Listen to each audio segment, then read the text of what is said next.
Hello, my name is Matthias Cavodi. I'd like to welcome guys to my channel. Today we're going to talk about one of these lost gems.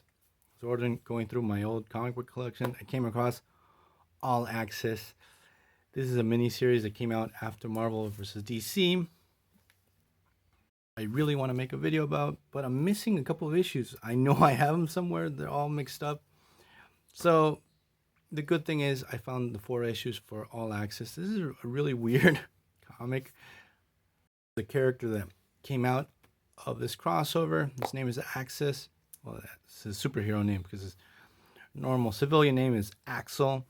And he's sort of like the caretaker between both universes, so he has to make sure no one crosses over from the Marvel universe into the DC universe and the DC universe into the normal Marvel universe. This story was written by Ron Marz, who was one of the writers of Marvel vs. DC. And it's really weird. I've read Marvel comic books my whole life, and when I reread this yesterday, it has a different feel to it. Like it feels like a DC comic book. How to explain it? So the story itself it's okay. It's not the best, but the novelty or the curiosity of having a story with heroes crossing over into their respective universes, that's really cool. And the first Marvel vs. DC was a real big deal, even though like most of the battles were very questioned. Especially, I'm a big Wolverine fan, but like over the years I discovered how powerful Lobo was. And I thought to myself, no, they jumped the shark there with Wolverine. And Wolverine didn't even have his adamantium claws. So, but that's another thing altogether. Now we're going to talk about this Axis miniseries. So, actually, the character Axel himself, I think he's living in the Marvel universe. Sure, but there's a whole subplot in this story about Axel's relationship with this girl called Ming that really drags the story down. At least I'm not interested with those type of things. What happens is Venom pops up in the DC universe. He's causing all kinds of trouble. And I didn't like the way Venom was characterized here. This came out in 1996. Venom was already doing his anti-hero thing. Like, he wasn't like a full-blown psychotic villain during this time. Like, he was sort of crazy. He would do bad stuff. But here, Maximum Carnage already had come out a while back, so he had already teamed up with Spider-Man. He was trying to do the right thing. So seeing him as this deranged psychopath destroying stuff in Metropolis just felt a little bit weird. But we get a pretty cool battle between Superman and Venom. I feel that Superman should be able to obliterate Venom in 2 seconds flat. So, but you're not going to get much of a story. You have to fill a couple of comic book pages. So Venom is sort of like a handful for poor Superman. So what happens is Axis goes into the Marvel universe. He finds Spider-Man. We get Spider-Man and Superman teaming up. These characters can't stop Venom. And what happens is Superman tells Axis, go to Star Labs, get this sonic weapon that they have. He uses it, takes down Venom. Both heroes are sort of like pissed off and say, hey, you're not a superhero yet. You're still learning the ropes. You shouldn't have gotten involved with the battle and used that weapon. So he gets scolded by Superman, but Spidey tells him, say, hey, well, you did do a good job, but be careful. First issue, we see Doctor Strange. Something's not right with him. Go into the second issue. We have focuses on the relationship between Jubilee and Robin. That was so weird. They fell in love in 2 panels. That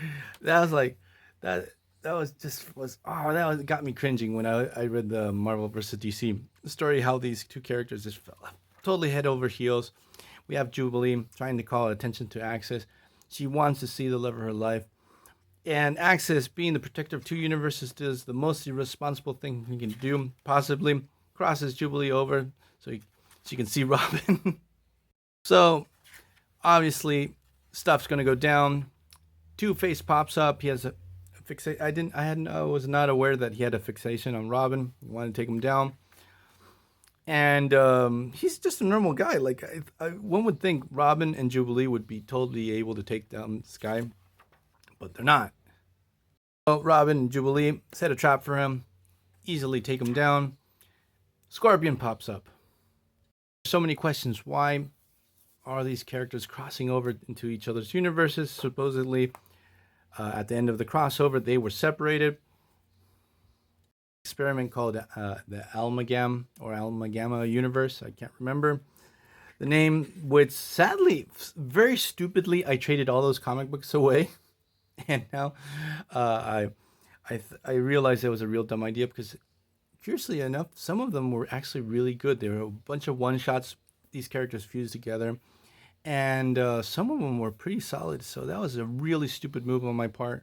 So we have Batman jumping in, saving the day, and Batman takes him out in one page. The Scorpion's like a real tough cookie.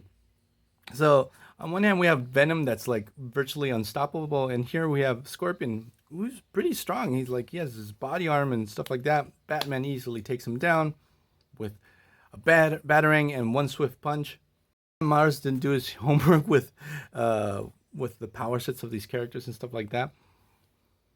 Feeling like he didn't have the grasp of special, because I checked up Ron Marz's work. He worked a lot for DC. He did a couple things here and there for Marvel, but you sort of get the feeling like he doesn't have much of a grasp on these characters. At least that's the feeling that I get. So Batman wants to discover what the hell is going on. We have Axis, who remembers one of these characters that popped up in the Amalgam universe called Doctor Strange Fate. Fusion of Doctor Strange and I can't remember the name of the DC character, something like Dr. Fate or something like that. Sorry, DC fans, sorry, I'm not sure about this. Batman goes to the Marvel Universe, questions Doctor Strange. He's like the one that should have all the answers of what the hell's going on. Something's not right about Doctor Strange. Jubilee pops up with the X-Men at Doctor Strange's mansion. Jubilee tells Batman her friends could probably get down to the bottom of this mystery, try to find out what's going on. Because Batman directly accuses Doctor Strange of the one being responsible for people crossing over into respective universes. We get the classic superhero misunderstanding. Batman starts battling against Bishop. Things start going from bad to worse. Axis gets the Justice League. We had a showdown between the X-Men and the JLA. This is pretty cool to see both of these two superhero teams battle it out. There's actually some pretty cool moments in this confrontation match between Storm and Wonder Woman. Iceman goes up against Green Lantern. Cannonball versus Aquaman. Bishop goes up against Martian Manhunter. And we get a couple cool moments like Bishop absorbing Green Lantern's energy blast, really pumping Bishop up. But what we discovered in this story is actually Doctor Strange Fate actually took possession of Doctor Strange. He wants to bring back this Amalgama universe, bring it back, fuse the DC and Marvel universe back together again, because that's the way he thinks should be. He starts fusing together these heroes, so we get a fusion of Bishop and Superman, Batman, Jubilee, Cyclops, and Green Lantern, Jean Grey, and Martian Manhunter. Axis is able to find the spirit of the real Doctor Strange. The real Doctor Strange, once liberated, is able to take down and defeat Doctor Strange Fate. Everything's put back together. They create a pocket universe for the Amalgama characters. And so they sort of leave that there. Like, if you want to keep writing about this, we have this little pocket universe. Everything's okay between both of these characters. And even though the storytelling's not the best, it's really curious. It's very curious to read the situation that didn't happen. This is the first time it was happening between both of these companies. So there's a certain level of novelty. Cool to see fairy characters battle it out with these both super famous characters. So hope you like this video. See you guys next time. Bye.